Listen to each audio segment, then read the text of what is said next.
Hi friends, ఈరోజు pharmaceuticals and న్యూట్రాక్యూటికల్స్ యొక్క difference గురించి మాట్లాడుకుందాం. ఫార్మాక్యూటికల్స్ అంటే బేసిక్ గా స్పెసిఫిక్ రసాయనాలతోటి సింథటిక్ గాను తయారు చేయబడినవి.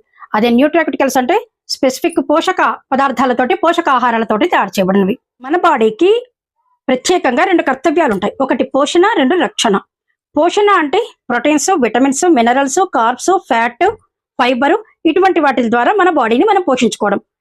తీసుకున్న పోషకాలను ఎప్పటికప్పుడు బాడీలో నిల్వ ఉంచుకునేలా చూసుకోవడం.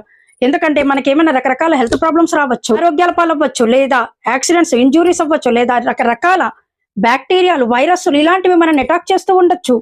ప్రోటోజోన్స్, నెప్టోన్స్ ఇలాంటి వాటి నుంచి మన శరీరాన్ని మనం కాపాడుకుంటూ ఉండడానికి ఎప్పటికప్పుడు శరీరం బూస్టప్ చేసుకుంటూ ఉండాలి.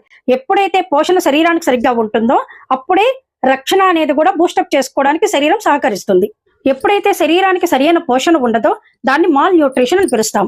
వచ్చే ఛాలెంజెస్, ప్రాబ్లమ్స్ నుంచి, హెల్త్ ఇష్యూస్ నుంచి రికవరీ అవ్వాలి అంటే బాడీకి ఇమ్యూనిటీ అవసరం అవుతుంది. కానీ మాల్ న్యూట్రిషన్ ఉండే వాళ్ళకి ఇమ్యూనిటీ అనేది ఉండదు.